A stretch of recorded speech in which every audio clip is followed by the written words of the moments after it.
Hola, ¿qué tal? Estamos en el marco de eh, material pedagógico de apoyo por la emergencia y el confinamiento declarados como medida de prevención del coronavirus. Este video es fundamentalmente para complementar la videoreunión que tuvimos con alumnos y alumnas de políticas de comunicación de la Diplomatura en Ciencias Sociales de la Universidad Nacional de Quilmes. Eh, Obviamente también complementa la lectura del texto, que es el texto de Van Quillenborg y McQuail. Es un texto sobre los paradigmas de políticas de comunicación. Quisiera señalar que, a juicio de los autores, siempre hubo políticas de comunicación. Es decir, no existe el concepto de no política o de no regulación. Siempre hay reglas de juego. Las reglas de juego pueden ser explícitas o no, pueden ser normas legales o pueden ser eh, inercias y costumbres.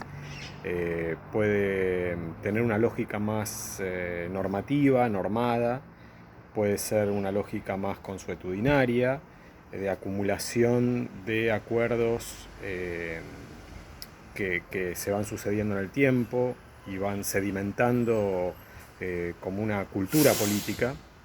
En cualquier caso, lo que tenemos es las reglas de juego que, digamos, moldean, caracterizan, condicionan el comportamiento de los actores, en este caso de medios de comunicación, y los autores también hablan del sector de telecomunicaciones. Nosotros en nuestra materia, por ahora, cuando digo por ahora es a lo largo, digamos, del estudio de las políticas en el siglo XX, no vamos a hacer tanto hincapié en el sector de las telecomunicaciones. Sí nos interesa más las observaciones y las contribuciones de Van Quillenborg y McQuail acerca de los medios de comunicación. Los autores dicen que los estados comenzaron a hacer conscientemente, a producir conscientemente política de comunicación con el auge de los medios electrónicos, es decir, durante el siglo XX, fines del XIX, principios del siglo XX. En particular, cuando la radio, que era una tecnología que venía utilizándose como radiocomunicación, se transforma en broadcasting, en un medio con vocación de convertirse en un medio masivo, que es lo que finalmente logró, de comunicación. Entonces los autores plantean tres grandes etapas para las políticas de comunicación en el siglo XX, la primera de las cuales abarca desde fines del XIX, principios del XX, hasta el fin de la Segunda Guerra Mundial. Nosotros en nuestra materia eh, podemos subdividir esta gran etapa en dos etapas. A esta etapa los autores le llaman paradigma emergente, o sea, hay una emergencia de nuevas tecnologías que se transforman en nuevos medios de comunicación, y esa emergencia de alguna manera toma por sorpresa la planificación de la política estatal. En general es desarrollada por la industria, por sectores privados, y es el caso, por ejemplo, de la radio, que si bien como tecnología tenía una inversión estatal previa, las radiocomunicaciones marítimas, terrestres, el broadcasting es desarrollado efectivamente por la actividad privada. Es el caso, por ejemplo, de la Argentina en agosto de 1920 con la transmisión de la obra de Wagner, Parsifal, en la terraza del Teatro Coliseo, ¿no?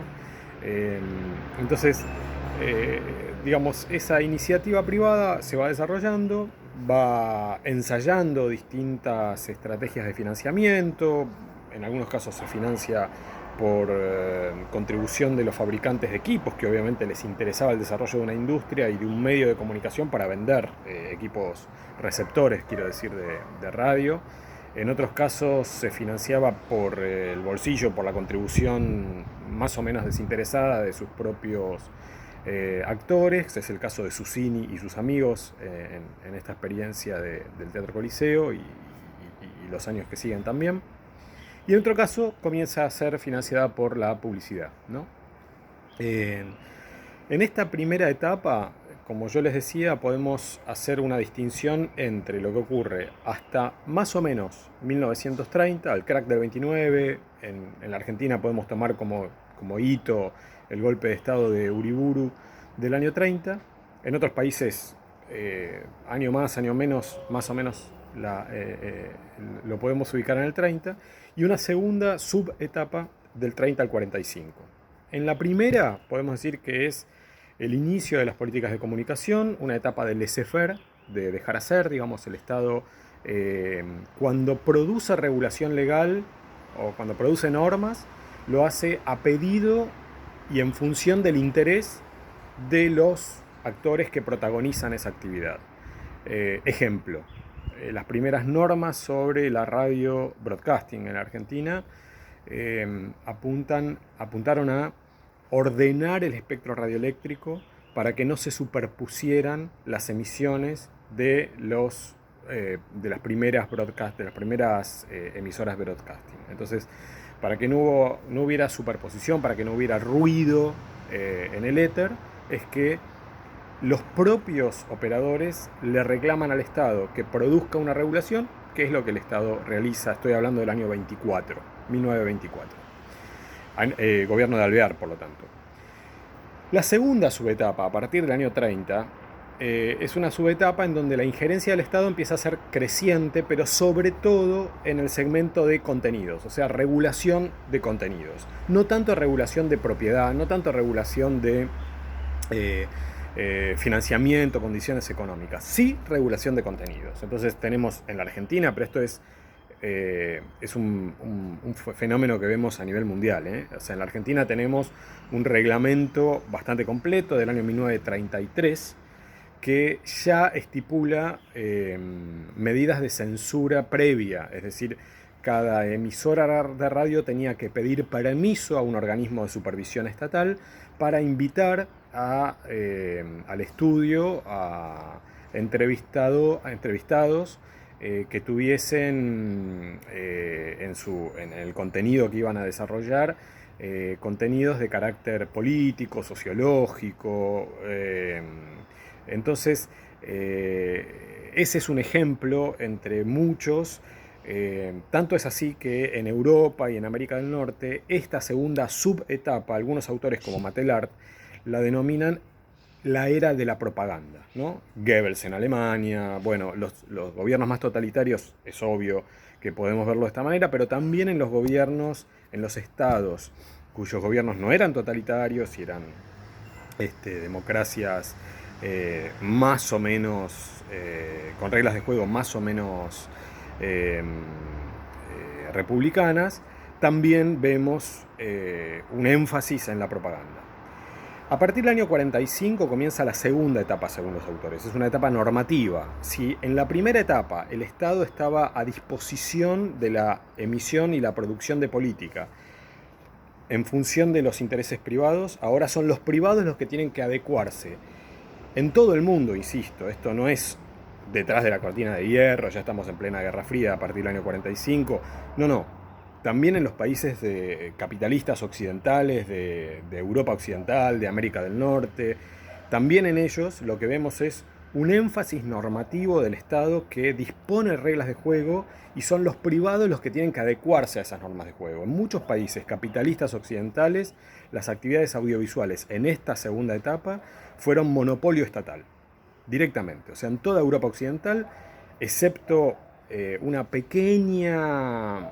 Pero es un ejemplo muy pequeño y muy poco representativo en el Reino Unido, pero en Europa Occidental los medios de comunicación audiovisuales eran monopolio del Estado.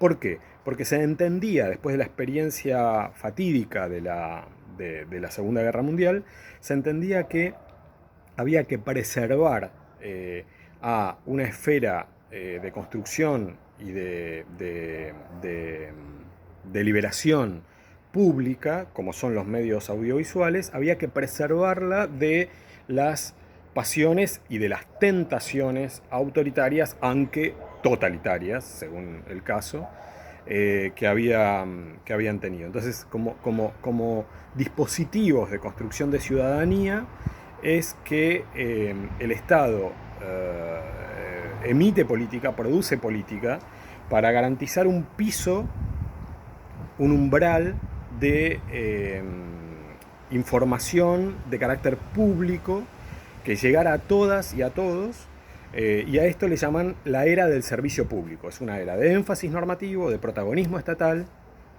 no censor, de protagonismo estatal en el sentido de garantizar el acceso a la información socialmente significativa que el Estado definía. Es cierto que esta segunda etapa tiene un rasgo verticalista, un rasgo paternalista, ciertamente, en todo el mundo, insisto, y es por eso, como digo, que los autores caracterizan a esta segunda etapa, que se extiende hasta la década de 1980, cuando comienza una tercera etapa que en el momento en que Van Quillen, Burima-Quayle escriben este texto, es una etapa en curso, es una etapa en proceso. Yo diría hoy, año 2020, que sigue siendo una etapa abierta. Por supuesto, podríamos ensayar el análisis de distintas subetapas dentro de esta tercera que se abre en la década de 1980, pero que es una década en donde hay un nuevo paradigma tecnológico, el salto tecnológico digital, que se asemeja mucho en algunas de sus características a la primera etapa, al paradigma emergente, en donde el Estado